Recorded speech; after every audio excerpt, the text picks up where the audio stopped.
Magandang araw po sa inyo mga idol at sa mga giliw kong tagapakinig. Nagkita-kita po tayong muli. Ako po ang inyong Tito Blair. Sa araw po na ito, pakinggan po natin ang kwento ng batang si Botong. Isang batang namumuhay ng payak kasama ang kanyang ama.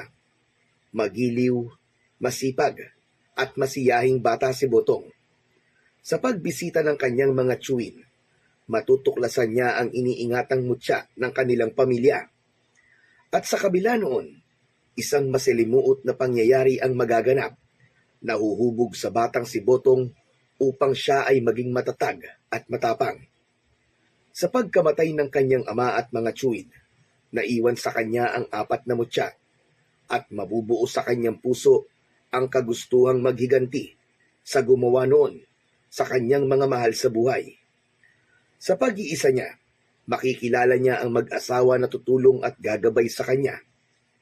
Ano pa ang matutuklasan ni Botong sa paglipas ng panahon? At sino o ano ang pumatay sa kanyang ama at mga tiyuhin? Magagawa ba niyang makuha ang inaasam niyang hustisya na matagal na niyang pinaghahandaan laban sa mga nilalang na tila nagmula sa mundo ng kadiliman? Ngunit bago ang lahat mga idol, huwag naman po nating kalimutan mag-subscribe at i-hit ang notification bell sa aking YouTube channel na The Voice Addict para sa mas marami pang makapigil hiningang kwentong aswang at katatakutan mula sa mundo ng kababalaghan. Umpisahan na po natin ang kwento. Anak, huwag ka masyadong lalayo Kapag maglalaro ka dito ka lang banda sa bakanting lote na malapit sa ating bahay. Diyan mo lang yayain ang iyong mga kaibigan na maglaro Tutal malawak naman ang bakuran natin. Sige po tay, para naman po makauwi ako sa bawat sandali para matingnan ko po kayo. Ay siya nga pala, huwag ka masyado magpapawis Baka magaya ka sa akin. Huwag po kayo mag-alala tay. Naglagay na rin po ako ng bimpo sa likod ko para hindi po mabasa ng pawis. Para po hindi po ako matuyuan. Sige po tay, pupunta muna ako sa mga kaibigan ko. Paalam po. Tuluyang umalis si Botong para puntahan ang kanyang mga kaibigan.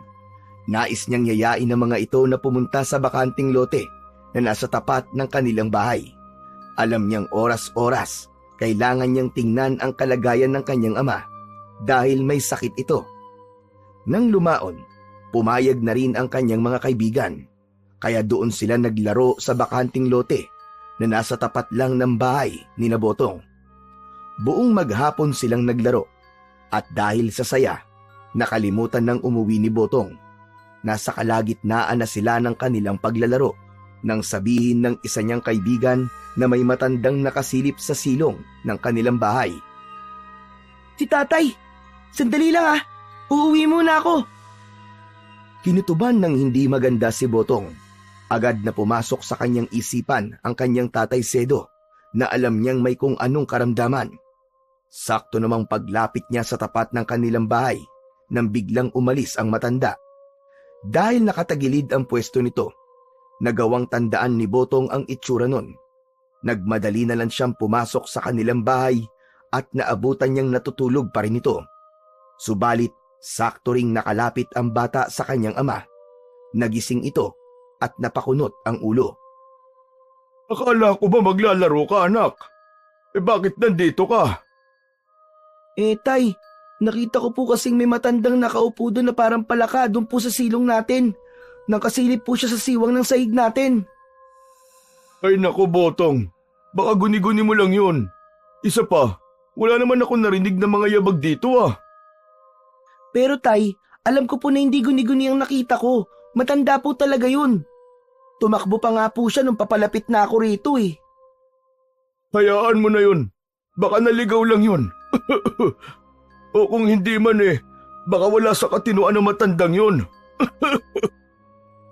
Napatango si Botong sa kanyang ama. Sinabi na lamang niya rito na babalik na siya sa paglalaro at tawagin na lamang siya nito kapag kailangan. Sumang-ayon naman si Mang Sedo at hinayaan ng makaalis si Botong. Nagpatuloy naman sa paglalaro ang bata hanggang sa tuluyan ng mag-alas 3. Mga kaibigan, uuwi na ako ah. Marami pa kasi akong gagawin eh. Kailangan ko po makapag-igib ng tubig at makapagsaing. May sakit kasi ang aking ama.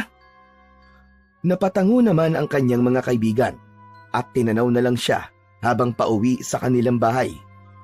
Nung nasa bahay na nila siya, naabutan ni Botong na nagsasaing na ang kanyang ama. Napansin niyang may mga panggatong na rin sa ilalim ng kanilang lutuan, kaya napailing na lang siya. Tay, ako na po riyan. Baka mapagod pa po kayo eh. At ubuhin na naman po kayo mamayang gabi. Hindi po dapat kayo ang gumagawa niyan, Tay. Huwag kang mag-alala. Ayos lang ako. Umigib ka na lang doon at ako nang bahala rito. Hindi ako pagpapawisan nito, anak. O sige po, basta wag kayo masyado magbababad malapit sa apoy ha. Nung mga panahong yun, nagpaalam na si Botong na iigib na muna sa lumang balon na nasa dulong bahagi ng kanilang nayon. Nasa kalagitnaan siya ng kanyang paglalakad nang may makasalubong siyang isang matanda. Nagtaka siya rito kung bakit parang wala yon sa sarili habang naglalakad. Sinipat pa niyang maigi ang mukha ng matanda, ngunit pilit namang iniiwas nun ang kanyang mga mata. Ikaw yun! Ikaw ang matandang nasa silong namin at nakasilip kay tatay. Pagkatapos niyang magwika, napatitig sa kanya ng mabalasik ang naturang matanda. Ang buong akala ni Botong, susugurin siya nito. Pero nagulat siya nang tumakbo ng ubod ng bilis ang matanda at hindi na ito lumingon pa kay Botong. Kinutuban ng hindi maganda ang bata, kaya lakad takbo ang kanyang ginawa hanggang sa makarating siya sa balon. Agad siyang sumalok ng tubig doon at nagmadali ring umuwi. Kailangan makauwi ako kagad. Baka muling balikan ng matandang yun ng aking ama. Teka, hindi kaya aswang yun? Lumakas ang kabog ng dibdib ni Botong, dulot ng kanyang pangamba. Mas lalo pa niyang binilisan ang kanyang paglalakad pauwi, kahit na may kabigatan ang kanyang dala. Nang malapit na siya sa kanilang bahay, nakarinig siya ng mga pag-uusap. Dahil dito, nagmadali siyang pumasok sa kanilang kusina para ilagay roon ang sisidlan ng tubig na kanyang inigiban. Dahil may narinig siyang boses, nagpasya siyang tumungo sa silid nilang mag-ama at may nakita siyang 3 lalaking nakatayo sa paligid ng kanyang tatay Sedo. Nagtaka pa si Botong kung bakit parang biglaan ang panghihina ng kanyang ama at naisip niyang baka dahil ito sa mga ginawa niya sa maghapong yon. Ama, sino po sila? Ay, siya nga pala. Mga kapatid, ito ang inyong pamangking si Botong.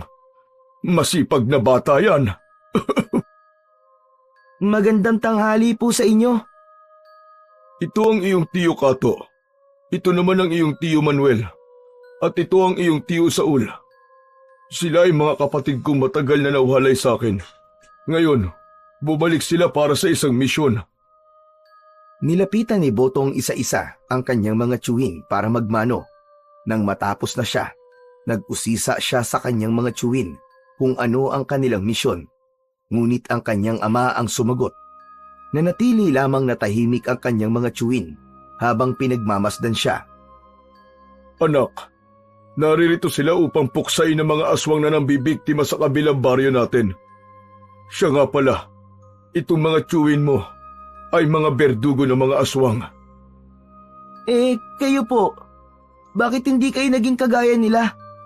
Nanunugis din po ba kayo dati ng aswang, itay?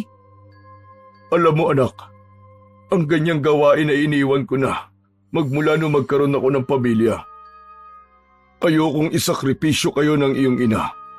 Yun nga lang, maaga siyang kinuha sa atin. Kung nandirito lang sana siya. Bakit po? Wala po ba mga pamilya ang 3 kong tiyuhin? Napangiti na lang ang 3 tiyuhin ni Botong at saka napailing. Dahil sa bigat ng kanilang gampanin, mas pinili nilang wag nang mag-asawa. Marahil kung nag-asawa man sila, panigurado magiging kagaya ko rin ang kanilang kapalaran. Bakit naman po? Dahil tiyak na tutugisin sila ng mga aswang at ang kanilang mga asawa at anak ang pagbabalingan ng mga yon kung hindi nila makikita ang mga tiyo mo. Nagkwentuhan sila patungkol sa kanilang mga naging buhay.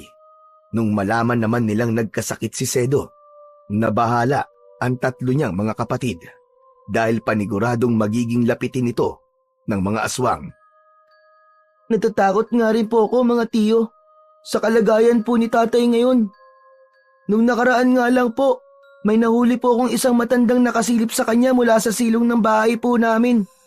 Tapos po nang umigib po ako ng tubig, nakasalubong ko pa po yung matandang yon. Ibang-iba po ang kanyang itsura at kilos. Kakaiba po talaga. Nang malaman ng tatlo ang patungkol sa matanda, sinabi nilang pipirmi na muna sila sa bahay ni Sedo ng ilang araw. Kinakailangan nilang pangalagaan ang kanilang kapatid, lalo pa at meron itong sakit at banta mula sa mga aswang na umaaligid. Kinagabihan, pagkatapos nilang maghapunan, nagpaalam ang tatlong magkakapatid na roronda lamang sa paligid. Naiwan naman sa kanilang bahay sina Sedo at Botong habang inaantabayanan ang pagbabalik ng tatlo. Itay, hindi po ba natatakot si Tiyo sa aswang? Bakit po nagagawa nilang tugisin ang mga yon? Hindi sila natatakot dahil alam nilang kaya nilang lumaban sa mga aswang. Ang tapang naman po nila. Hindi kaya meron po silang mga agimat? Napangiti na lamang si Sedo sa naging tanong ng anak. Saglit itong natahimik pero nang lumaon, nagsalita na rin ito. Ang tatlong tiyuhin mo ay may tangang mutya ng kalikasan. Kaya kahit na anong panganib pa ang kanilang susuungin, hindi sila natatakot. Ang tiyo Kato mo ay may mutya ng lupa. Ang tiyo Manuel mo naman ay may mutya ng hangin. At ang tiyo Saul mo ay may mutya mula sa tubig. Napanganga naman si Botong sa kanyang nalaman. Hindi niya inaasahang may mga ganoong taglay pala ang kanyang mga tiyo. Kayo po, meron po ba kayong taglay? Napangiti na lamang si Sedo sa naging tanong ng kanyang anak. Hindi niya sinagot ang naging tanong nito. Sa halip, niyaya niya si Botong na matulog na lamang. Wala namang nagawa ang bata sapagkat ramdam din niya ang pagod dahil sa paglalaro niya at pag-iigib ng tubig. Nasa kahimbingan na siya ng kanyang pagtulog nang makarinig siya ng mga ingay sa labas ng kanilang bahay. Nagtaka naman si Botong kung ano yon, kaya napabangon siya at napalapit sa bintana. Ano kaya ang ingay na yun? At bakit parang may naglalabanan sa labas ng bahay? Lumakas ang kabog ng dibdib ni Botong. Napanganga siya nang makitang kinakalaban ng tatlo niyang tiyuhin ang isang aswang. Pinaligiran nila ito at pinagtulungan. At kahit na masyadong maliksi ang galaw ng nilalang, kalaunan nagawa nilang paslangin ito. Hindi alam ni Botong kung ano ang kanyang magiging reaksyon. Kaya naman, minabuti niyang bumalik na lang sa kanyang higaan. Pagkaraan lamang ng higit isang oras, bumalik na rin ang tatlo niyang tiyuhin sa loob ng kanilang bahay. Nagising naman noon si Sedo at inusisa ang nangyari. Oh, kumusta naman ang naging lakad nyo? Mukhang napalaban kayong tatlo ah. Napangiti naman ang tatlong kapatid ni Sedo at sinabi na matagumpay nilang napatay ang aswang na bumibisita sa kanilang bahay. Sinabi rin nila na aalis na sila pagdating ng bukas upang tumugis pa ng ibang aswang. Kampante na rin silang dalawa na wala ng aswang na bibisita sa may sakit dahil matatakot na ang mga ito. Tuluyan na nga silang natulog at pagkagising ni Botong, hindi niya na naabutan ang kanyang mga tiyuhin. Nakaalis na mga tiyuhin mo anak. Pero babalik sila sa takdang panahon. Sayang naman po at hindi ko man lang sila nakita bago po sila umalis sa lugar na to. Huwag kang mag-alala dahil darating ang panahon at muli silang babalik dito. Baka wala ng mga aswang dito sa atin, kaya mas pinili nilang lumipat na ng ibang lugar. Naging normal naman ang buhay nilang mag-ama nang wala na ang tatlong tiyuhin ni Botong. Kahit paano, unti-unti nang gumagaling ang kanyang ama mula sa karamdaman nito. Naging malakas ito at nakagagawa na ng mangilang-ngilang mabibigat na bagay. Isang gabi, habang nakahiga silang dalawa, ay pareho silang hindi makatulog. Bakit kaya kahit na anong gawin ko, hindi ako makatulog? Umuukil-kil pa rin sa aking isipan ang tatlo mong tiyuhin. Kinakabahan ako na hindi ko alam kung anong rason. Hindi kaya may masamang nangyari na sa kanila, Tay? Diyos ko, Botong, huwag kang mag-isip ng ganyan. Patawad po, Tay. Sana naman, nasa maayos po silang kalagayan. Idalangin na lang natin na walang nangyari sa kanila. Sige na, Botong. Pilitin mo sarili mo makatulog. Pero Tay, hindi po talaga ako makatulog kahit na anong gawin ko eh.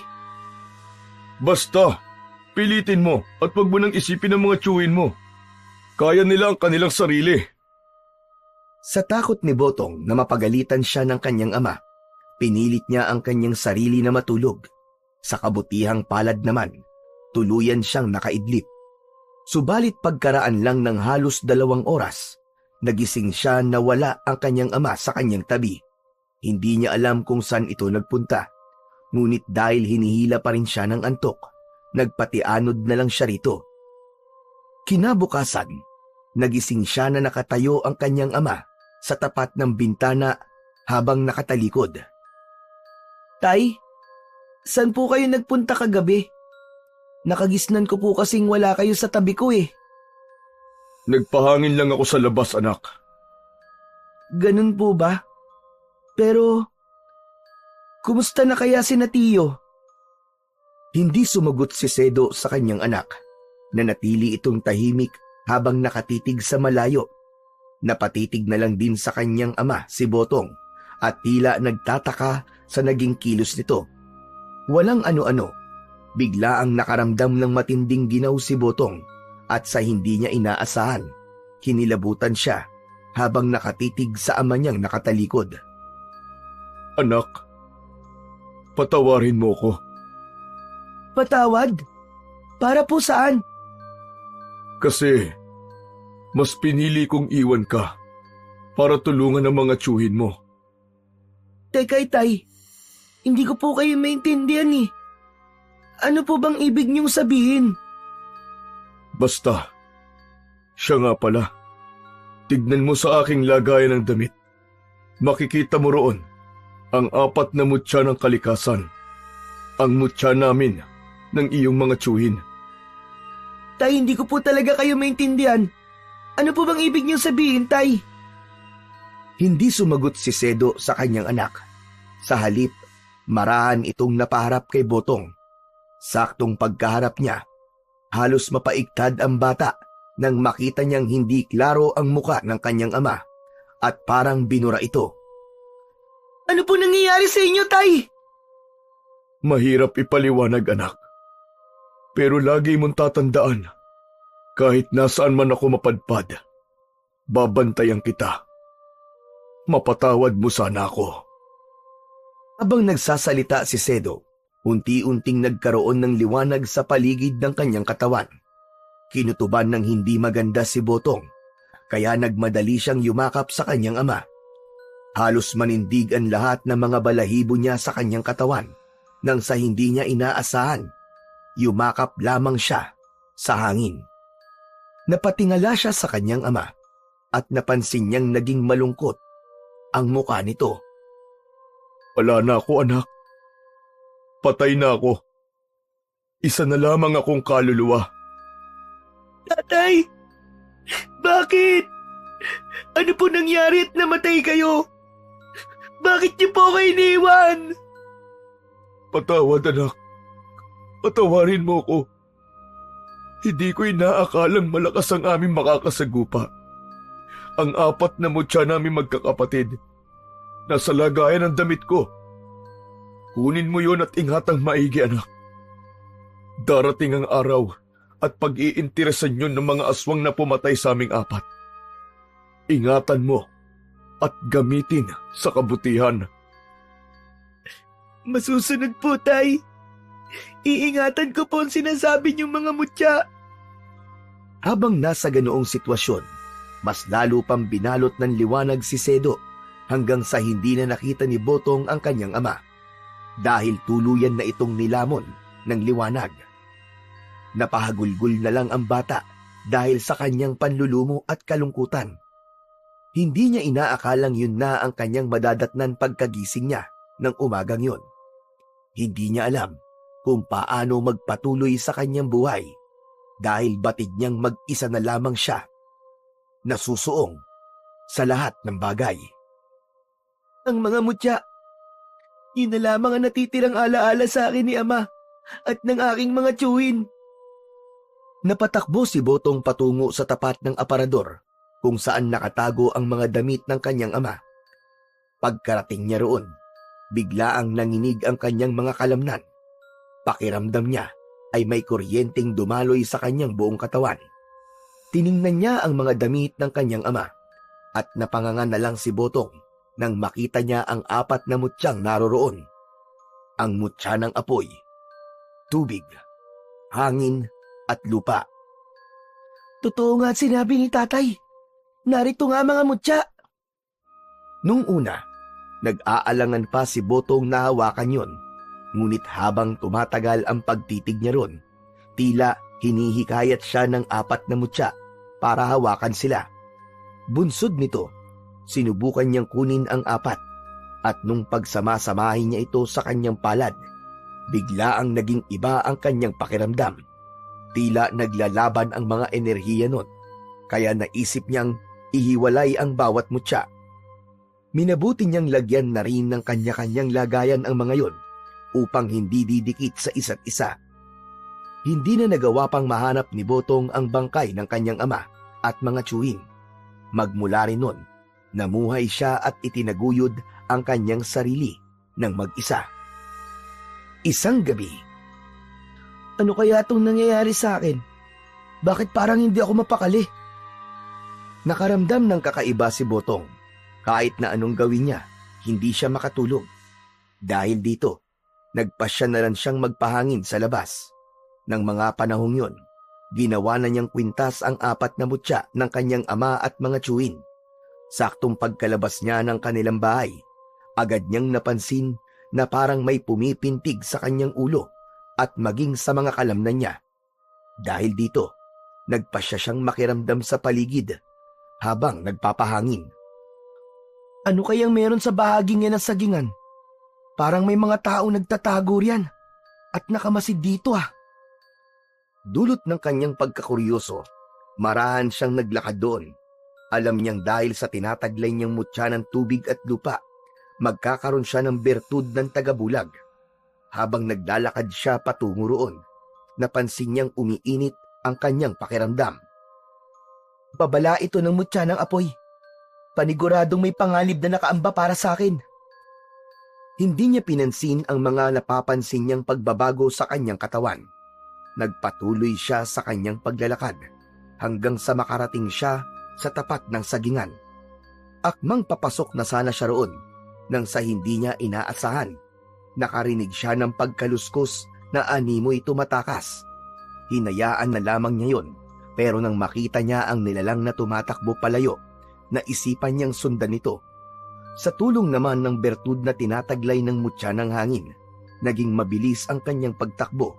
Nagawa niyang abutan ang nilalang, pero nag-alangan siyang magpakita roon, kahit na parang may tumutulak sa kanya na hamunin ang aswang. Hindi, kinakailangan kong mag-ingat. Panigurado may mga kasama to. Ramdam kong ibang presensya kanina. Naisip niyang marahil isang pain lamang yun at malagay pa siya sa alanganin. Bunsod nito, napagpasyahan niyang bumalik na lang sa kanyang bahay. Nasa kalagitnaan na siya ng kanyang paglalakad nang sa hindi niya inaasahan, biglaan siyang nakaramdam ng kakaibang init sa kanyang katawan. Alam niyang may peligro sa paligid, kaya nagmatsyag siya. Walang ano-ano, may narinig siyang tinig ng isang babae na nanghihingi ng tulong. Tulong! Tulungan niyo ako! Hinarang ako ng mga aswang dito! Saklala! Pamilyar ang tinig na yun kay Botong at alam niyang si Aling Merced yun na taga-kabilang baryo nila. Dahil alam niyang nanghihingi ng tulong ang Ali, iginala ni Botong ang kanyang paningin sa paligid para makahanap ng magiging armas niya. Dahil sa tawag ng pangangailangan, nagkaroon siya ng lakas ng loob at hindi na inisip na isa lamang siyang bata. Kalaunan, may nahanap siyang isang baging na halos kasinlaki ng kanyang hinlalaki. Kinuha niya yon. Saka patakbong hinanap ang kinaroroonan ni Aling Merced. Aling Merced! Nasaan po kayo? Ano po nangyari sa inyo? Dito! Dito sa masukal na bahagi ng daanan! Tulungan mo ako! Maawa ka! Sandali lamang po! Papunta na po ako dyan! Nang mapagtanto ni Botong kung nasaan ang Ali, inihanda niya ang kanyang sarili habang papalapit doon. Maging ang mga mutsyang tanga niya ay naglabas din ng kakaibang puwersa. Kaya naman, mas lalo pang lumakas ang loob ni Botong.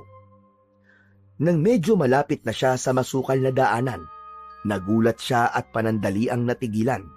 May narinig siyang kaluskos, kaya naisip niyang baka inaabangan siya ng aswang. Hinawakan na lang niya ng mahigpit ang baging upang magamit ito bilang latigo kung sakali. Saktong pagkalapit niya roon, lumabas mula sa kasukalan ang dalawang nilalang na mabalahibo ang katawan at nagbabaga ang mga mata. Mga aswang! Anong ginawa niyo kay Aling Merced? Nasaan siya? Nandito ako! Aray! Pag-iingat ka sa kanila!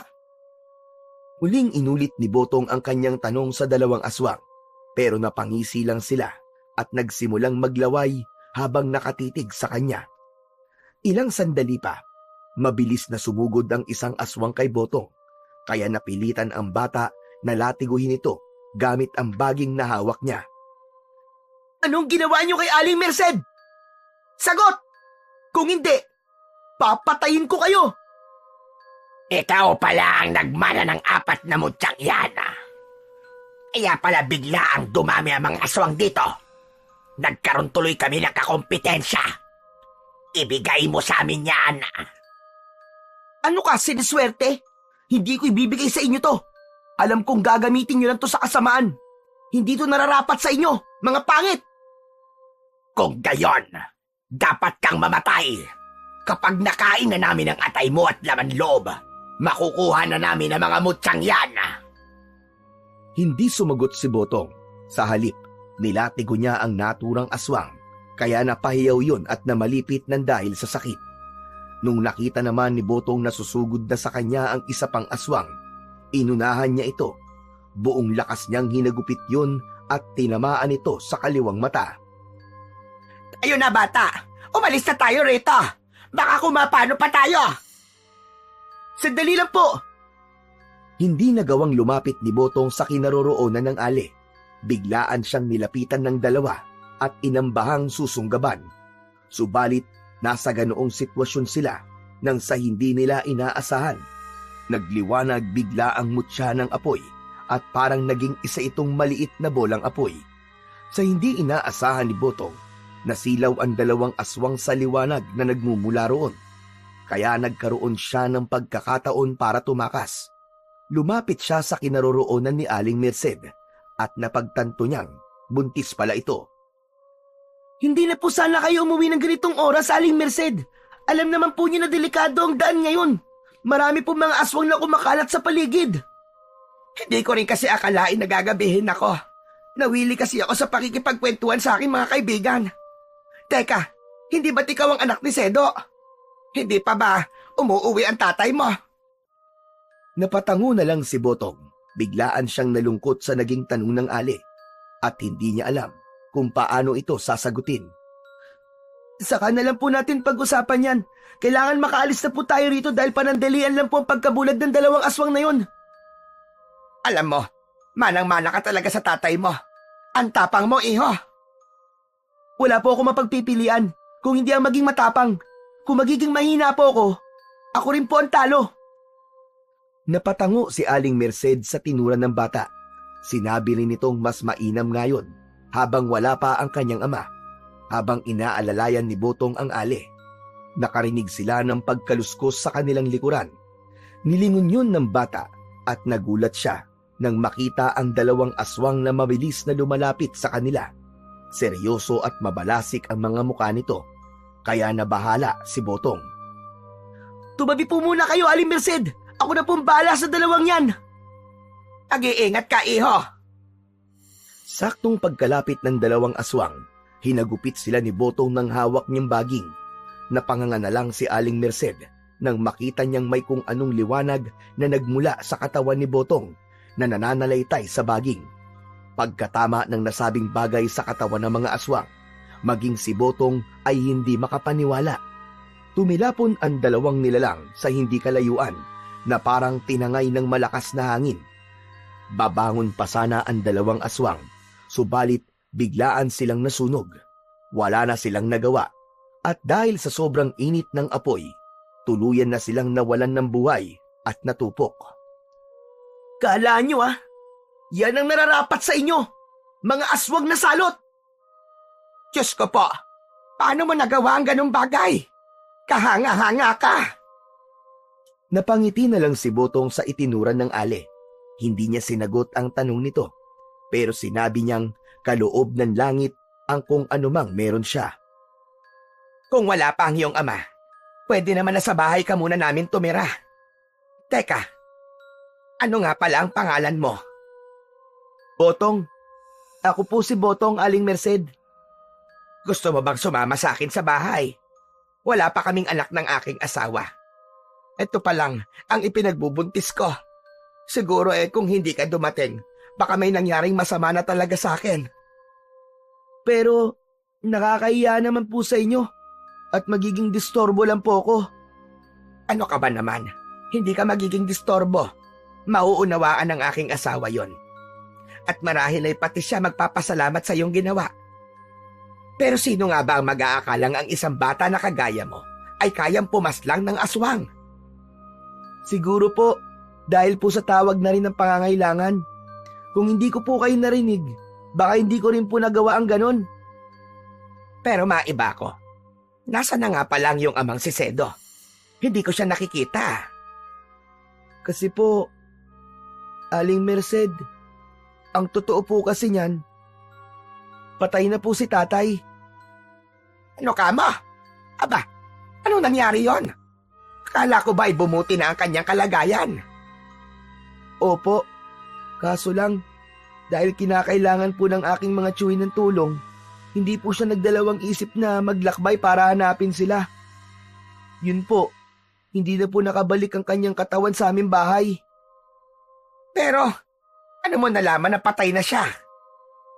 Nagising na lang po kasi ako isang umaga at nakita ko po siyang nakatalikod habang nakaharap po sa bintana. Nakausap ko pa nga po siya kaso napansin ko pong sobrang liwanag niya. Ayun po, nung yayakapin ko na po siya, hindi ko po magawa. Inamin na rin po niya sa akin mismo na namatay na raw po siya dahil sa pagtulong sa kanyang mga kapatid. Hindi na naipagpatuloy ni Aling Merced ang kanyang pagtatanong kay Botong dahil bigla ang napahagulgul ang bata. Pakiramdam ni Botong ng mga sandaling yun, sinakluban siya ng langit at lupa dahil muli na namang nanariwa sa kanya ang pagkawala ng kanyang ama. Inalo na lang din siya ni Aling Merced at sinabi na aampunin niya ito para hindi na ito magiging mag-isa sa buhay. Sumama ka na lang sa akin at ituturing ka naming parang sarili naming anak. Kung yan po ang gusto nyo, nahihiyaman po ako sige po. Sasama po ako sa inyo. O siya sige, pero dapat ang itatawag mo sa akin ay nanay, samantalang ang Mang Raul mo naman ay Tatay Raul. Sige po, Nanay Merced. Umuwi silang dalawa patungo sa bahay ni Aling Merced. Nung naroroon na sila, nagtaka pa si Mang Raul na asawa niya kung bakit umuwi pa ito ng ganung oras. Sana doon ka na lang natulog. Alam mo naman delikado ang panahon ngayon Abay, hindi ko rin kasi akalaing gagabihin ako sa daan Ay siya nga pala Raul. Ito ang anak ni Sedo, si Botong. Oh, Botong, kumusta ang tatay mo? Ano nga pala sadya mo rito? Wala na po si tatay. Namatay na po siya. Kaya't magmula ngayon, Raul, dito na siya titira sa atin. Tayo na ang magsisilbi niyang mga magulang. Ipinaliwanag ni Aling Merced sa kanyang asawa kung ano ang nangyari. Ganun na lang din ang pagpapasalamat ni Mang Raul kay Botong dahil sa pagliligtas nito sa buhay ng kanyang asawa. Dahil sa nangyari, pumayag si Mang Raul sa kung anumang sinabi ni Aling Merced sa kanya. Inampon nila si Botong. Itinuring nila itong tunay na anak at itinuring din sila ng bata bilang mga tunay na mga magulang. Magmula noon, unti-unting napupunan na rin ang kakulangang nararamdaman ni Botong sa kanyang puso. Hindi rin lingid sa mag-asawa ang pagkakaroon niya ng mutya. Hindi rin sila nanibago dahil alam nilang ang ama at mga tiyuhin ni Botong ay mga bantog na mga tagatugis ng aswang sa buong probinsya nila. Isang gabi, habang mahimbing na sa pagtulog sina Mang Raul at Aling Merced, sa hindi inaasahan ni Botong ay hindi siya makaidlip. Pakiramdam niya may kung anong panganib na nakaamba sa kanila, kaya kinakailangan niyang magmatsyag sa paligid. Ano ba tong nararamdaman ko? Parang umiinit ang katawan ko at pumipintig ang ulo ko. Nakiramdam si Botong sa kanyang paligid. Ilang beses din niyang tinignan sina Mang Raul at Aling Merced. Walang ano-ano. Napansin niyang napasapo ang buntis sa kanyang tiyan at napaungol pa ito ng bahagya. Habang nasa ganoong sitwasyon, may napansin siyang parang tumutulong likido sa tiyan ng ali. Dahil dito, sinipat ni Botong ang atip ng kanilang bahay at napanganga siya nang makitang may siwang doon at merong nakasilip. Paniguradong aswang yan. Tatay Raul, gising po muna kayo. Meron pong aswang sa ibabaw ng bubong. Sa kabutihang palad, nagising kagad si Mang Raul dahil katabi lang din nito ang kanyang itak. Napabangon siyang hawak ito. Nasa bubong pa ba ang aswang? Opo, basa nga po ang tiyan ni Nanay Merced dahil sa laway niya. Sige, samahan mo ako sa labas at itataboy natin ang aswang na yan. Napatango si Botong kay Mang Raul. Kinuha na rin ito ang baging na minsan niyang ginamit para protektahan si Aling Merced. Noong mga panahong yon, umiinit ang kanyang mga mutya, kaya naisip ni Botong na may panganib nga sa paligid. Lumabas sila ng kanilang bahay. Nag-antabay siya sa paligid, samantalang ang kanyang tatay Raul naman umakyat sa bubong. Hoy aswang! Lubayan mo ang asawa ko! Kung hindi, dito ka sa bubong na to mamamatay! Iwinasiwas ni Mang Raul ang kanyang itak habang marahang lumalapit sa kinaroroonan ng aswang. Tumigil naman ang nilalang na yun sa kanyang ginagawa at humarap ito kay Mang Raul. Hindi naman natinag ang asawa ni Aling Merced at nagpatuloy ito sa paglapit sa aswang habang inihahanda ang kanyang itak. Walang ano-ano, biglaang napaatras ang aswang, saka lumundag ito paibaba. Botong! Naririyan na ang aswang! Opo, Tatay Raul. Kaharap ko po siya ngayon. Bumaba ka na lang po rito para hindi siya makatakas. Saktong pagkabagsak ng aswang sa lupa, mabilis siyang nilapitan ni Botong nang makita naman niya ang mutya ng bata. Napangisi ang aswang at animoy nananabik na makuha yon. Subalit ng ilang hakbang na lang ang layo niya mula kay Botong, nilatigo ito ng bata. Napaungol ang aswang dahil sa paggagupit sa kanya ni Botong at nabalisa pa iyon na parang may kung anong hindi magandang nangyayari sa kanya. Muli pa sana itong susugod pero bago pa man magawa yun ng aswang, uminit na ng husto ang mga mutya ni Botong. Pagkalatigo nito sa aswang, may dumaloy na malakas na puwersa mula sa kanyang mga mutya patungo sa latigong baging niya. Ito ang bagay sa'yo! Hindi ka na dapat nagpunta rito para aswangin si Nanay Merced! Buong lakas na nilatigo ni Botong ang aswang, kaya tumilapon ito sa hindi kalayuan. Lalapitan pa sana niya yon upang alamin kung ano na ang naging kalagayan nito. Ngunit bago pa man siya makalapit, ay sumabog na ang aswang. Paano mo nagawa yun, anak? Sobrang lakas mo ah. Hindi ka basta-basta bata. Hindi ko po alam, Tay. Wala naman pong nagturo sa akin. Siguro po yung nangyayari yun kapag talagang may taong nangangailangan ng tulong. Pambihira. Talagang tunay nga ang mutya mo, Botong. Ingatan mo maigi yan. At baka pati yan ay pag-interesan ng mga aswang. Kaya nga po palagi akong alerto. Alam kong hindi po ang sanggol sa sinapupunan ni Nanay Merced ang pakay ng mga aswang. Marahil ay itong mutya ko. Pero hindi po ako papayag na makuha nila to. Ang mga ito lang po ang pamana sa akin ni tatay at ng mga tiyuwing ko. Kaya iingatan ko po ito mabuti. Upang makasiguro silang patay na nga ang aswang, nilapitan nila yon. Magkahalong pandidiri at pagkasindak ang kanilang naramdaman nang makita nilang nagkalat sa buong paligid ang dugo at laman ng aswang na pinaslang ni Botong. Darating ang panahon at kagaya ng tatay mo at mga tiyuhin mo, magiging bantog din ang pangalan mo, Botong. Pero kailangan mo maging matatag dahil marami kang pagsubok na daraanan. Opo, Tatay Raul. Magpapakatatag po ako. Dahil nasiguro na rin nilang walang aswang sa paligid, nagpasya na silang dalawa na bumalik na sa loob ng bahay. Sakto naman noon na nagising na si Aling Merced at nakita niyang papasok ang dalawa. Oh, bakit lumabas kayong dalawa? May problema ba? Teka, anong ingay ang narinig ko sa labas kanina? Inaswang ka, Merced. Mabuti na lang at alerto tong anak natin. Kung hindi, baka nakuha ng sanggol sa sinapupunan mo. Ano ka mo? Kaya pala ang tigas ng tiyan ko kanina simula pa nung bago ako matulog. Masamang pahiwatig pala yon. Magpasalamat na lang talaga tayo kay Botong. Kahit ang bata pa niya, walang takot niyang hinarap ang aswang. Isipin mo, nagawa niyang paslangin ang aswang na yon kahit na hindi ko siya tinulungan. Isang aswang nga lang yon. Kung nakita mo lang kung paano niya sinunog ang dalawang aswang na umatake sa akin, baka mas lalo kang bumilib sa kanya. Hayaan mo, Botong. Bilang gantimpala, bukas na bukas din, tutungo tayo sa bayan. Ibibili kita ng bagong damit. Talaga po? Oo naman, ikaw pa ba? Basta palagi ka magpapakabait ha, at huwag susuway sa amin. Wala kaming iniisip, kundi ang kabutihan mo lamang. Opo, maraming salamat po talaga sa inyo. Kami nga ang dapat magpasalamat sa iyo, anak. Kung wala ka, baka kung napaano na ako at ang kapatid mo na nasa sinapupunan ko. Dahil malalim na ang gabi, nagpasya na silang tatlo na magpahinga na muna. Kampante naman silang walang aswang na magagawi sa kanilang bahay ng gabing yon. Kinabukasan, nagising sina Botong nung mga bandang 4:00 ng madaling araw.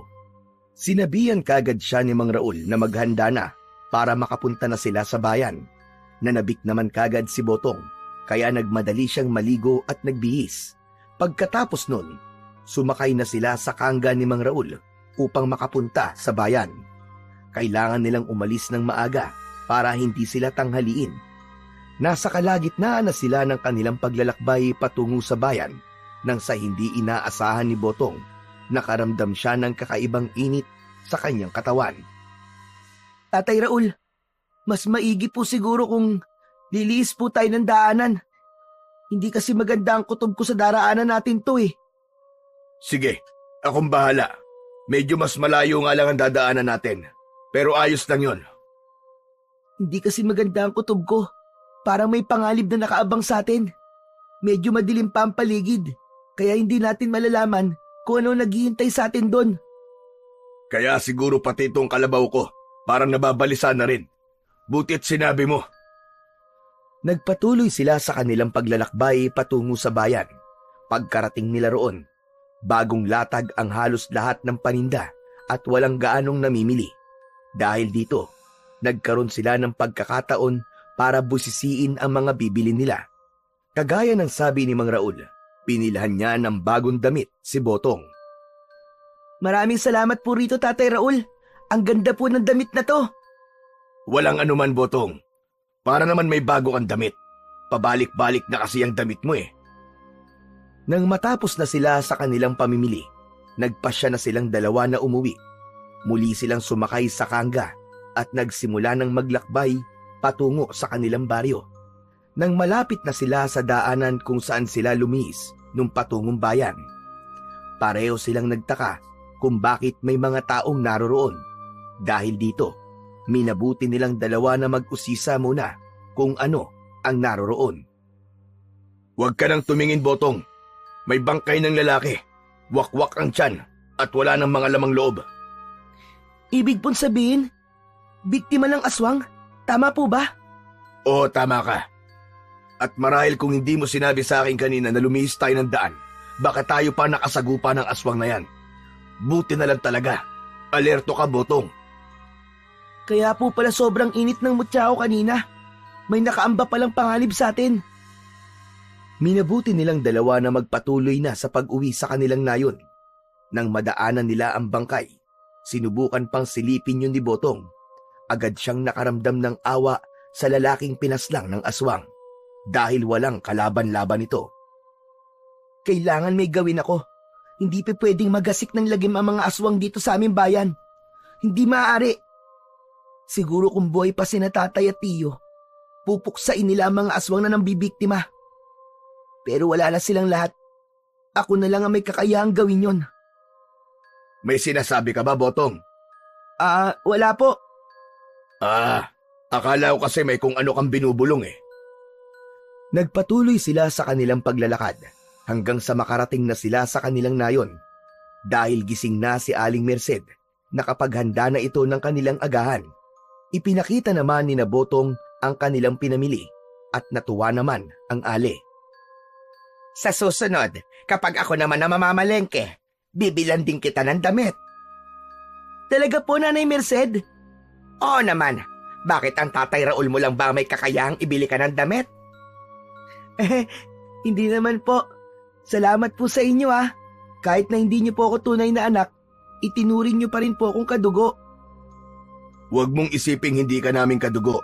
Sa mga puso namin, anak ka namin ng Nanay Merced mo. Napangiti si Botong sa sinabi ng kanyang tatay Raul. Napayakap na lang siya sa dalawa at nagpasalamat.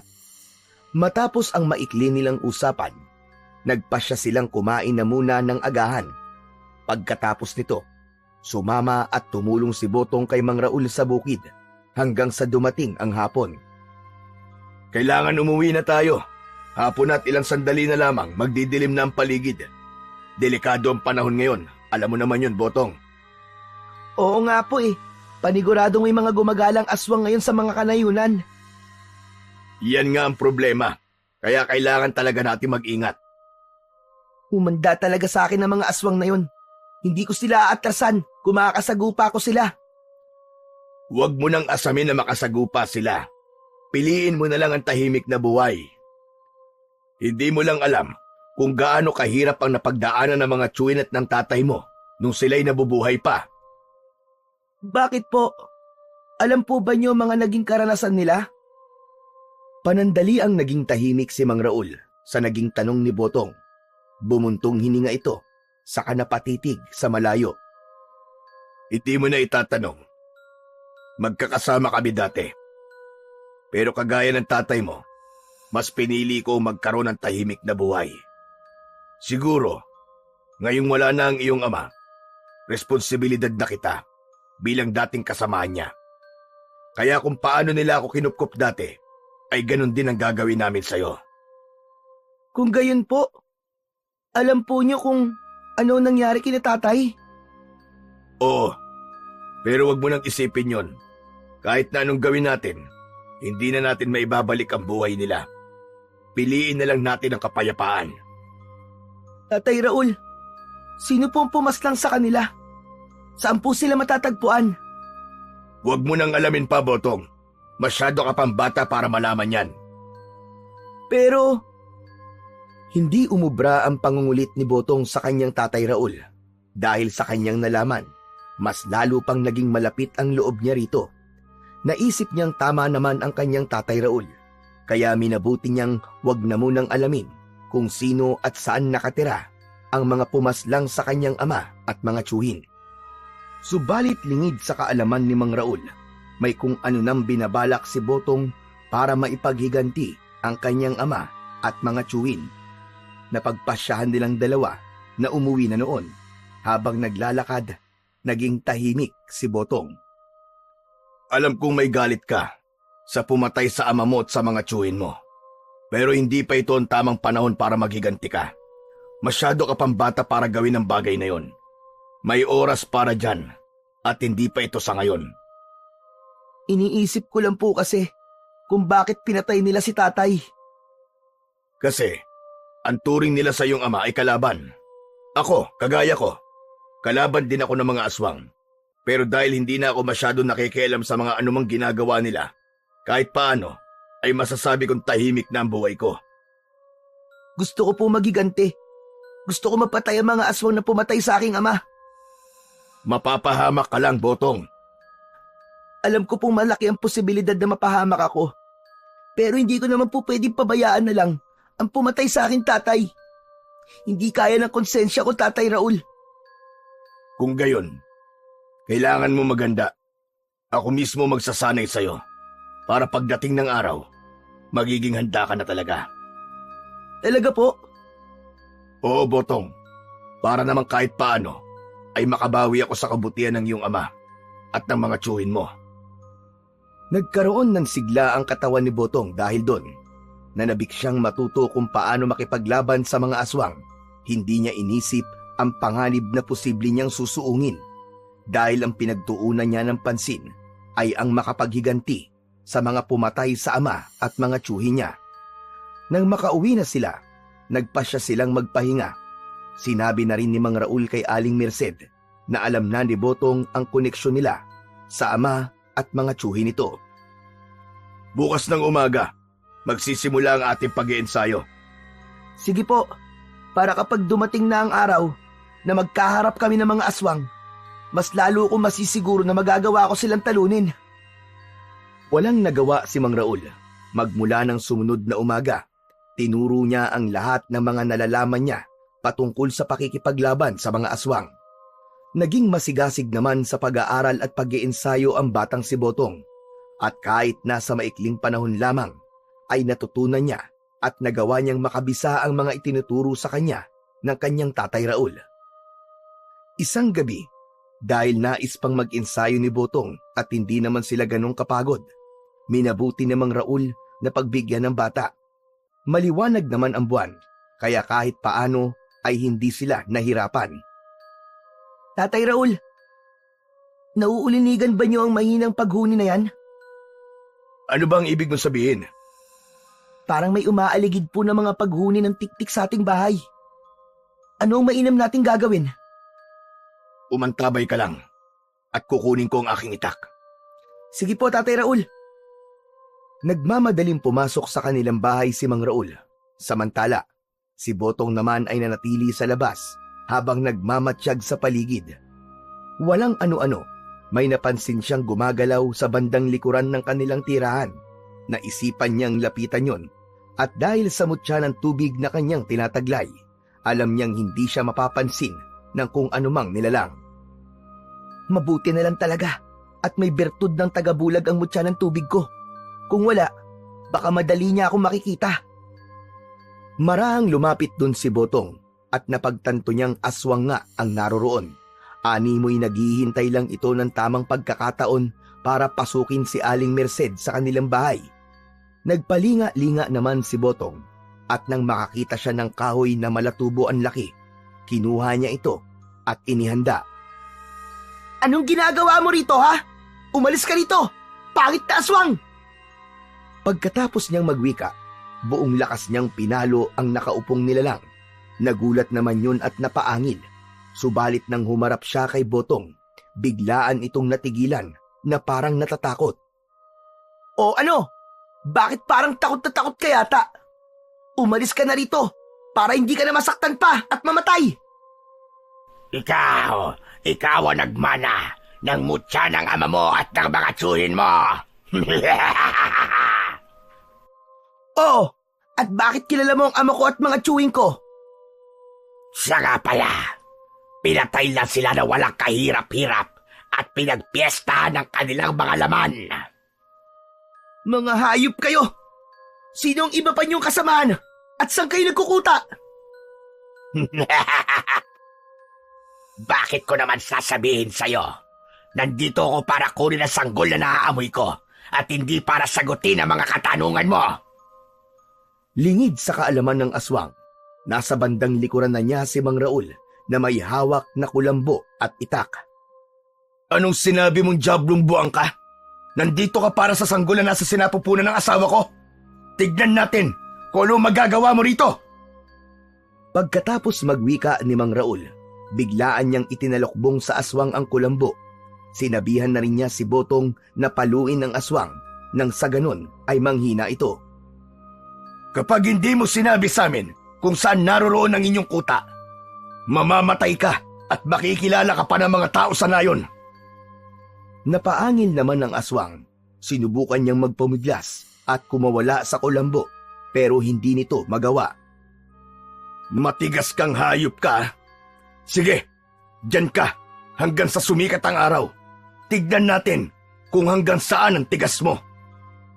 Hindi niyo ako mapapamin. Patayin man niyo ako. Darating ang panahon at makukuha ng ibang aswang ang mutyang yan. Saka uubusin nila kayo. Nung una, nagmatigas ang aswang. Subalit nang makita niyang seryoso sina Botong at Mang Raul, napapatayin siya. Natakot din ito at nang lumaon ay itinuro na rin kung saan naroroon ang mga kasama nitong aswang. Sige na, sasabihin ko na. Sa paanan ng bundok, doon sila nagtatago. Doon ang kuta namin. Nagbigay pa ng direksyon ng aswang na yon at nang mapagtanto nila Botong at Mang Raul na nagsasabi ng totoo ang aswang, nagpasya silang dalawa na patayin ito at itapon sa rumaragasang tubig ng ilog ang kanyang bangkay.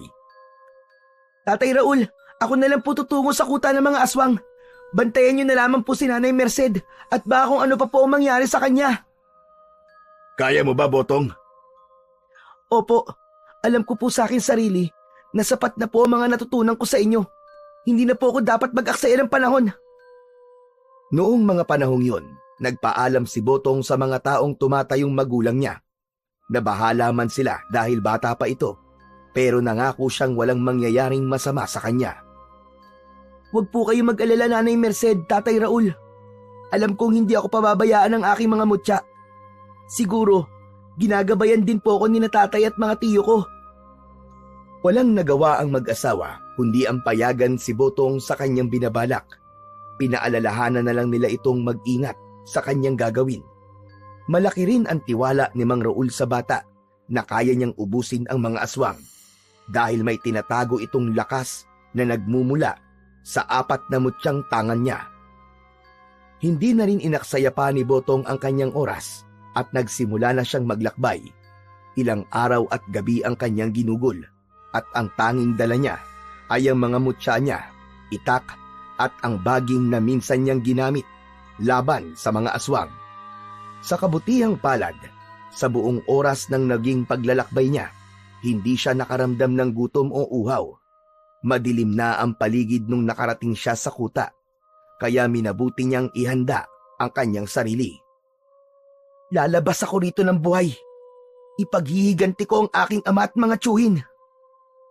Sa tulong ng bertud ng tagabulag, nakapasok siya sa kuta ng mga aswang.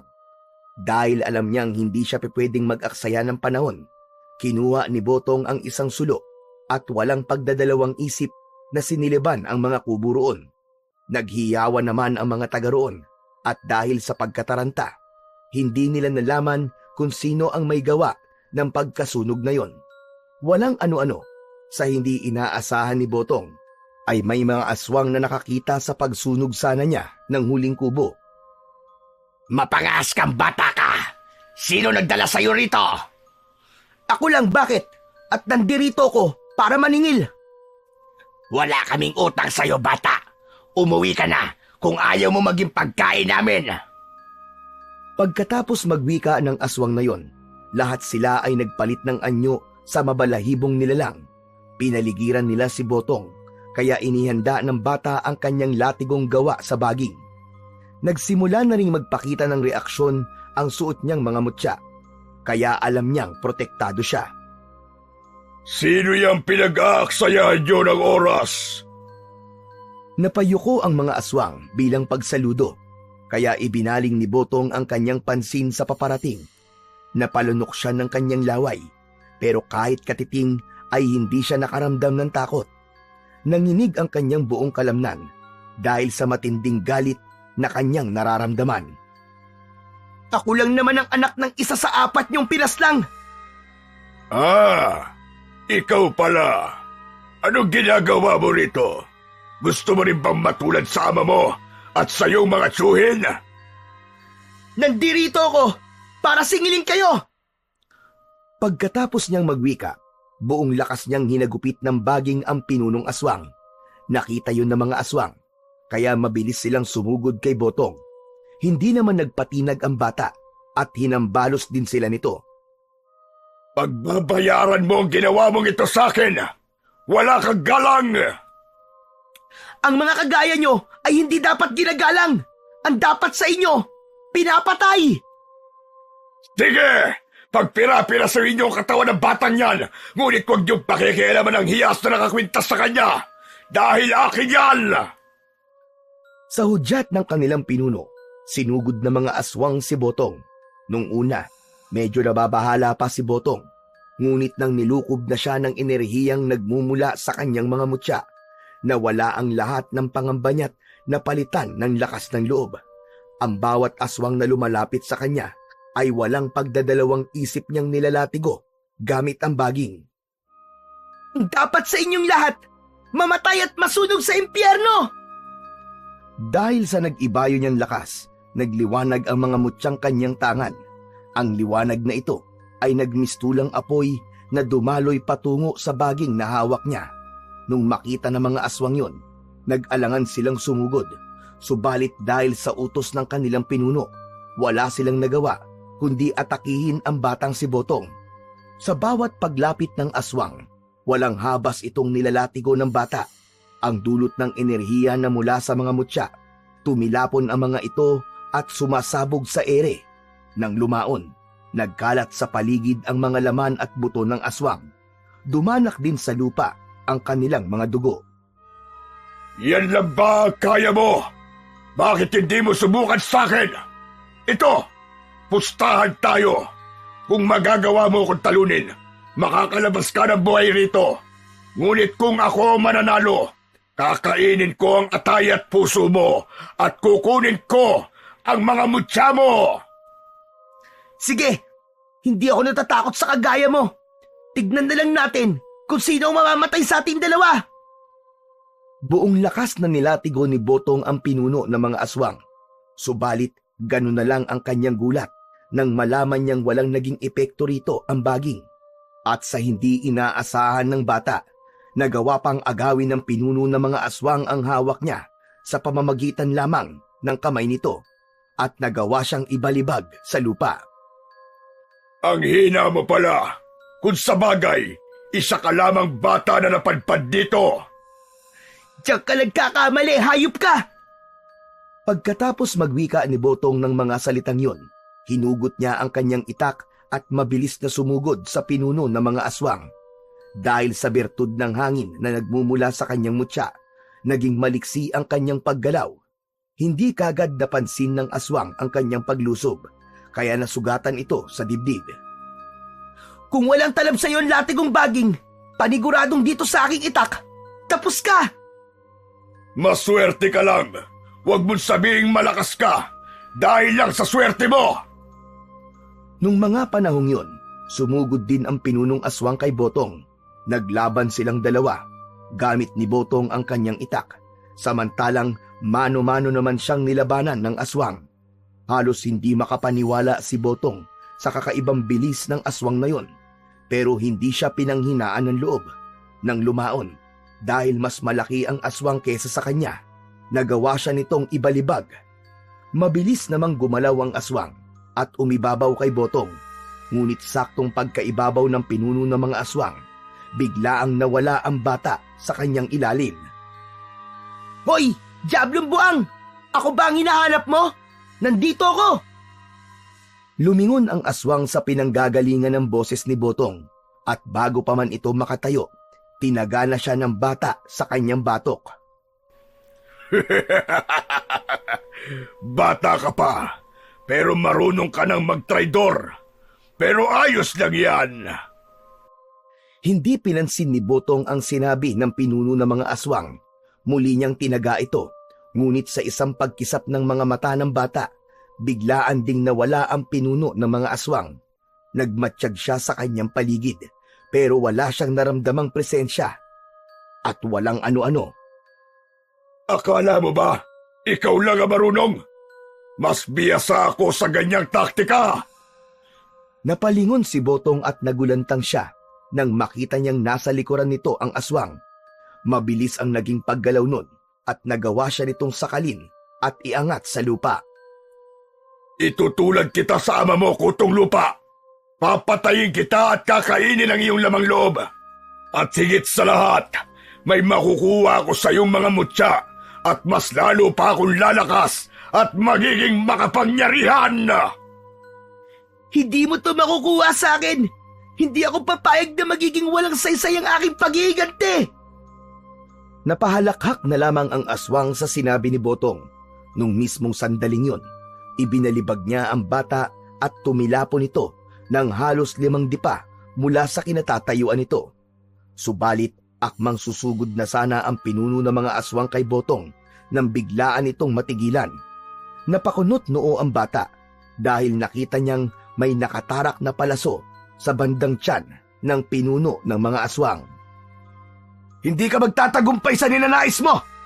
Titiyakin namin na bago pa man sumikat ang araw, mamamatay ka na! Isa ka pa! Humarda ka sa akin! Hinugot ng pinuno ng mga aswang ang palasong nakatarak sa kanyang tiyan. Sa halip na sumugod kay Botong, ibinaling nito kay Mang Raul ang kanyang pansin. Nang makita naman ni Mang Raul ang itsura ng aswang, napatulala ito at parang may takot na biglaang namuo sa kanyang sistema. Subalit, nanatili pa ring nakatuon ang atensyon nito sa pinuno ng mga aswang. Mag-ingat ka, Tatay Raul! Uubusin ko kayo! Magiging hapunan ko kayo sa gabing ito! Inihanda naman ni Mang Raul ang kanyang sarili sa pag-atake ng pinuno ng mga aswang. Ilang beses din itong pinana iyon, subalit naging mabilis ang paggalaw ng pinuno ng mga aswang at nagawa niyang ilagan ang mga palaso. Bago pa man tuluyang makalapit sa kanya ang nilalang, lumundag ito. Nakita ni Mang Raul ang ginawa ng aswang, kaya mabilis niyang hinugot ang kanyang itak. Saktong pagkabagsak sa kanya ng pinuno ng mga aswang, sinalubong niya ito ng itak sa ere na siyang naging rason para tumarak yun sa tiyan ng aswang. Ang husay niyo po, Tatay Raul! Hindi nakapaganda ang aswang! Natigilan si Botong sa nais niyang sabihin. Nakita nga niyang nakatarak sa tiyan ng aswang ang itak ng kanyang Tatay Raul. Subalit, hindi napaghandaan ng lalaki ang kung anumang binabalak ng aswang. Nang makalapit na ang aswang, kahit pa na nakatarak sa kanyang tiyan ng itak ni Mang Raul, nagawa pa rin itong dukutin ang atay niya. Isa kang mangmang! Isa kang walang utak na nilalang! Bumagsak ang katawan ni Mang Raul sa lupa at wakwak ang tiyan nito. Napalingon naman ng aswang kay Botong at napangisi sa kahinugot ang itak na nakatarak sa kanyang tiyan. Mga walang silbi! Inaakala ba ninyo na basta-basta nyo ko matatalo gamit lamang ang pagtalim? Hindi! Nagkakamali kayo! Talagang ang isa kang demonyo! Magbabayad ka sa ginawa mo! Hindi ako titigil hanggat hindi ka napapatay! Dinampot ni Botong ang kanyang itak at mabilis na sumugod sa kinatatayuan ng pinuno ng mga aswang. Napahalakhak na lang yun at nang malapit na sana ang bata sa kanya, nagulat ito nang biglaang nawala ang pinuno ng mga aswang. Mas lalo pang nagulantang si Botong nang may malakas na puwersang tumama sa kanya kahit pa nawala siyang nakikita. Yan pala ang larong gusto mo, ha? Tingnan natin! Ginamit na rin niya ang bertud ng tagabulag at sa tulong ng iba pa niyang tangang mutya, nagawa niyang makita ang pinuno ng mga aswang. Agad-agad niya itong sinugod at bago pa man makapaghanda ang nilalang na yon, nagawa na siyang lapitan ni Botong. Sinuntok niya ang aswang sa pagitan ng dalawang hita, sa kabuong lakas itong itinulak para mabuwal sa lupa. Mautak ka, bata ka! Talagang mautak ako! Hindi kagaya mo!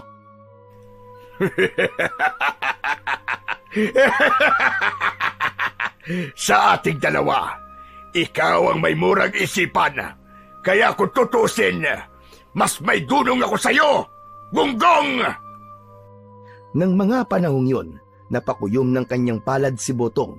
Humugot siya ng kanyang lakas at bago pa man makalapag ang aswang, buong lakas niyang sinuntok ito. Dahil sa puwersang dumaloy sa kanyang kamao, nag-ibayo ang kanyang lakas. Ito ang nararapat sa'yo! Saktong pagkasuntok ni Botong sa pinuno ng mga aswang na nasa ilalim niya, biglaan siyang nakarinig ng pagtawa sa kanyang likuran. Ganun na lang ang pagkagulat niya nang mapagtanto niyang mga tuyong dahon lamang pala ang kanyang sinuntok. Dahil sa lakas niya at sa bisa ng bertud ng apoy, nasunog ang mga dahon.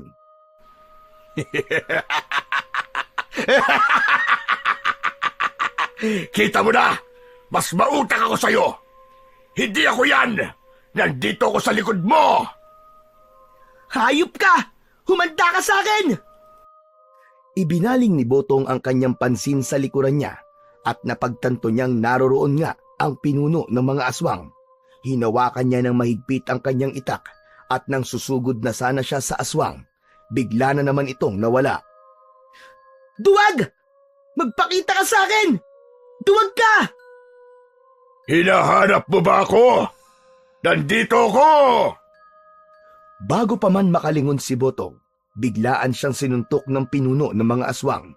Hindi niya napaghandaan ang gagawin niya, kaya sa hindi inaasahan ni Botong, nawalan siya ng balanse at tumilapon. Nang makita naman ng aswang ang nangyari kay Botong, mabilis itong lumapit sa bata at inibabawan ito. Ngayon pa lang, amoy na amoy ko na at lasang-lasa ko na ang atay mo, bata! Ngayon pa lang, amoy ko na rin ang kamatayan mo! Hayop ka! Umibabaw ang aswang kay Botong at sinubukan nitong dukutin ang kanyang atay. Subalit sa hindi nito malamang dahilan, naging makunat ang balat ng bata at hindi man lang ito nasugatan. Hangal ka ba? Alam mo naman sigurong taglay ko ang mutya ng tubig at lupa. May mga birtud ng kabalat kunat ang mga to. Kaya humanda ka!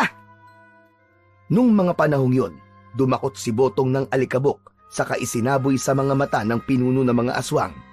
Matapos niyang gawin ito, bumangon siya at hinagilap niya ang kanyang itak. Nang makita niya ang kanyang itak, muli siyang lumapit sa pinuno ng mga aswang na nagwawala dahil sa pagkapuwing. Pilyo ka, bata ka! Napakapilyo mo! Humanda ka sa akin! Ikaw ang humanda! Bago pa man tuluyang maging malinaw ang paningin ng pinuno ng mga aswang, inundayan niya ito ng pagtaga sa tiyan at sa binti. Nang mawari ni Botong na hindi na ganong nasusugatan ang nilalang, naisipan niyang itarak sa lupa ang kanyang itak. Pagkatapos nito, buong lakas niyang tinaga ang aswang sa tiyan. Napanganga siya nang ganun lang kadaling nasugatan ang aswang at lumugay ang mga bituka nito. Sakto naman na bumalik na ang paningin ng pinuno ng mga aswang, kaya mabalasik itong napatitig kay Botong. Kahit pa na malaki ang naging sugat niya at nagkalugay-lugay ang kanyang bituka, mabilis itong umatake sa bata. Papatayin kita! Gagawin ko rin sa'yo ang ginawa mong ito sa akin! Sige! Walang problema! Hindi naman ako natatakot sa'yo! Ipaghihiganti ko ang mga taong malalapit sa akin na pinatay mo! Mabilis na sinunggaban ng aswang si Botong. Nagpambuno silang dalawa at kahit pa nasubukang hugutin ng bata ang bituka ng aswang, animoy naging baliwala lang ito sa kanya. Habang nasa ganoong sitwasyon, walang pagdadalawang isip na binuhat ng aswang si Botong sa kabuong lakas na ibinalibag sa lupa. Napaungol ang bata dahil doon, pero hindi ito sumuko. Muli sana siyang sasakalin ng aswang at bubuhatin, ngunit nagawa niyang makadakot ng lupa. Saktong pagkanganga ng aswang, buong lakas at walang takot na isinalampak ni Botong ang lupang nadakot niya sa bunganga nito. Napaangil ang pinuno ng mga aswang dahil doon, kaya buong lakas niyang sinuntok si Botong. Dahil sa kanyang ginawa, nawalan ng malay ang bata.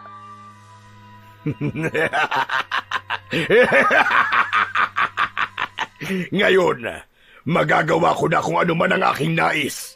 Kapag wala kang mutya, wala ka na rin pangontra sa iyong katawan. Pwede na kitang lantakan. Kinaladkad ng pinuno ng mga aswang si Botong. Dahil naman sa ginawa nun, nagising si Botong. Subalit, minabuti niyang wag nang ipaalam sa aswang na bumalik na ang kanyang ulirat. Kailangan kong mapaslang ang aswang na ito. Dahil kung hindi, paniguradong ako ang kanyang papatayin. Habang kinakaladkad siya, nagkataon na nakapanya ang baging na siyang ginamit niya bilang armas laban sa mga aswang. Dahil dito, kinuha niya yon at hindi binitiwan hanggang sa tumigil na rin ang aswang sa pagkaladkad sa kanya. Ngayon, matutulad ka rin sa ama mo at sa iyong mga tiyuhin. Marahang inihanda ni Botong ang hawak niyang baging. Pasimple rin niyang kinuha ang kanyang mga mutya at piniling isiksik yun sa katawan ng latigo niya. Sakto namang pagkatapos niyang gawin yun, napabaling bigla ang pinuno ng mga aswang sa kanya. Aha! Gising ka na palang bata ka! Oo, gising na ako! At ito ang para sa'yo! Mabilis siyang bumangon at walang pagdadalawang isip na nilatigo ang muka ng aswang. Pagkalapat ng dulo ng baging sa muka ng aswang, animoy nagkaroon ito ng malakas na kuryente na naging rason para tumilapon ang aswang. Agad na bumangon ang aswang at nang makita yon ni Botong, napatakbo siya para sugurin ito. Nung medyo malapit na siya sa pinuno ng mga aswang, hinambalos niya ito ng baging, kaya muling nabuwal ang nilalang. Akala mo ba'y malakas ka? Bakit parang humina na yata ang tuhod mo?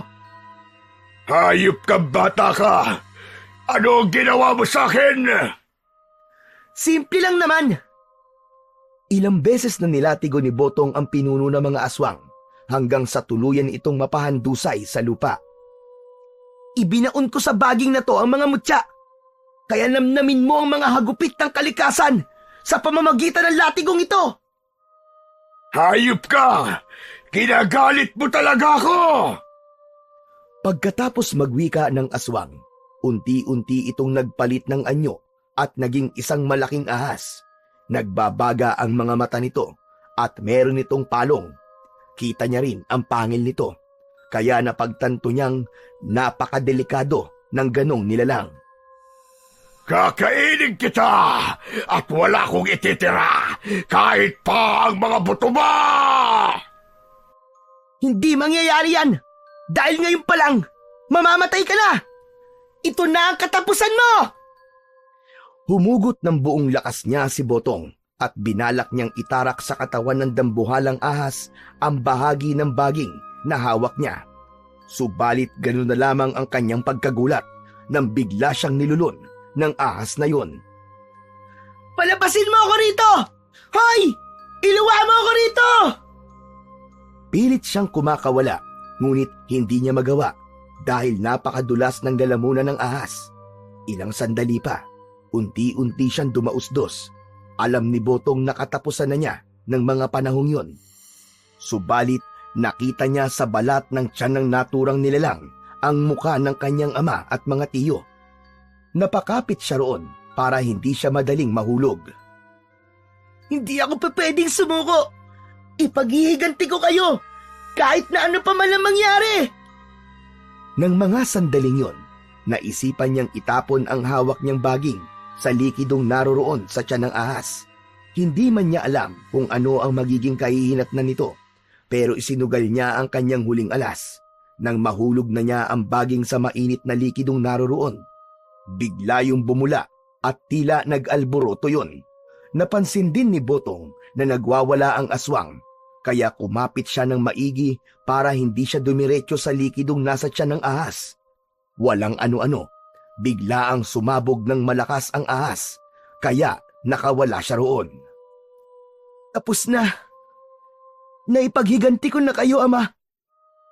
Nagawa ko na, mga tiyo. Tatay Raul. Ngayon, wala na ang aswang na pumaslang sa inyo. Bumangon siya at tiningnan ang katawan ng aswang.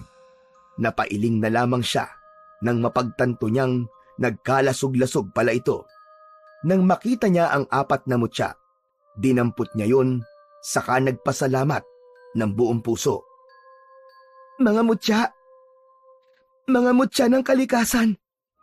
Kung di dahil sa inyo, ay baka namatay na ako at hindi ko magagawang ipaghiganti ang pagkamatay ng ama ko at ng mga tiyuhin ko. Maraming salamat. Habang nasa ganoong sitwasyon, umihip ang malamig na hangin. Sa pag-aakalang may iba pa siyang kalaban, iginala niya ang kanyang paningin sa paligid. Magkahalong tuwa at lungkot ang kanyang naramdaman nang makita niya ang kaluluwa ng kanyang ama, Tatay Raul at ng 3 niyang tiyuhin. Nakangiti sila sa kanya at kumakaway. Parang may kung ano rin silang nais sabihin, pero hindi niya kayang marinig kung anuman ang kanilang sinasabi.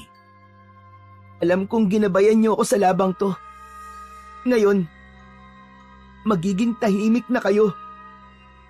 Dahil hindi kayang dali ni Botong ang bangkay ng kanyang Tatay Raul, nagpasya siyang sunugin na lang ito.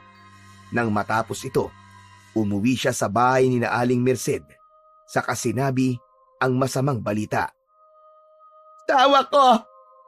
Paano na lang ako ngayong wala ka? Patawad po kung wala po ako nagawa, Nanay Merced. Patawad po at hindi ko siya nailigtas. Pero ngayong wala na po si Tatay Raul, huwag po kayo mag-alala. Gagawin ko po ang lahat. Hindi ko po kayo iiwan. Tutulong po ako sa inyo. Napayakap na lang si Aling Merced kay Botong at pareho silang napahagulgol. Magmula noon, kahit na bata pa lang siya, natutong magtrabaho si Botong. Inalagaan niya ang kanyang nanay Merced at maging ang anak nitong itinuring niya ng tunay na kapatid. Maraming salamat sa iyo, Botong, iho. Kahit na hindi ka namin kadugo, minahal mo pa rin kami at inalagaan. Maaari pong hindi niyo ako kadugo, pero higit pa po sa kadugo ang turing ko sa inyo. Pamilya po tayo, Nanay. Pamilya. Ang gabing yun ang naging huling pag-uusap ni na Botong at Aling Merced. Kinabukasan, nabigla na lang si Botong. Wala na ang kanyang nanay Merced. Hindi na ito humihinga at wala ng pulso. Wala siyang nagawa kung hindi ang tanggapin na lang ang naging kapalaran nito. Magmula noon, itinuon na lamang ni Botong ang pansin niya sa pag-aalaga sa kanyang kapatid. Hanggang sa lumipas pa ang ilang taon, napagdesisyonan ni Botong na mag-asawa na.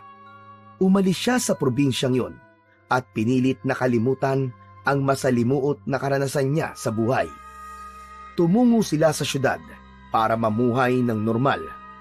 Subalit hanggang ngayon, itinatago pa rin niya ang 4 na mutya ng kalikasan na nagpapaalala sa kanya ng katapangang ginawa ng ama at mga tiyuhin niya nung labanan nila ang mga aswang. Kung naririto ka lang sana, Tatay Sedo, paniguradong matutuwa ka sa mga apo mo. Masisigla sila at makukulit. Sana, kung nasaan man kayo ngayon, ay masaya na kayo. Dahil nakamit nyo na ang hustisya. Alam kong nangungulila ka sa iyong ama. Pero alam ko rin na nasa mabuting kalagayan na siya. Malay mo, nakamasid pala siya sa atin. Basta, lagi mong tatandaan, mahal kita at mahal ko rin ang ating mga anak. Salamat, Lisa. Asawa ko. Binigyan mo ko ng bagong pag-asa. Hindi ko alam kung paano ako babawi sa inyo. Basta pinapangako ko, gagawin ko ang lahat ng aking makakaya para maitaguyod ko kayo. Nagyakapan na lang ang mag-asawa at napatitig sa kanilang mga anak na himbing sa pagkakatulog. Dahil pareho silang pagod sa buong araw na pagtatrabaho, natulog sila habang nasa ganoong sitwasyon. Kahit paano, napawi ang pangungulila ni Botong dahil sa kanyang asawa at mga anak. Hanggang sa paglipas ng mga taon, lumaking malulusog at malalakas ang 4 na anak ni Botong at Lisa. Wala ring aswang pa ang gumambala o sumunod sa kanila sa syudad. Tumanda na rin ang mag-asawa, pero sariwa pa rin kay Botong ang alaala ng pakikipaglaban niya sa mga aswang. At para mapangalagaan ang 4 na mutya, ipinamana niya ito sa kanyang mga anak at itinuro sa mga yun ang taglay na kapangyarihan ng bawat isa. Upang nang sa gayon ay maipagtanggol nila ang kanilang sarili laban sa masasamang loob at wala ring makapagsasabi kung kailan muli babalik ang mga aswang na muling maghahasik ng kasamaan at kilabot sa taong bayan. Naniniwala si Botong na sa pamamagitan ng 4 na mutya ng kalikasan na ipinamana niya sa kanyang 4 na anak, ay palaging mangingibabaw ang kabutihan at hustisya laban sa kasamaan tungo sa kapayapaan.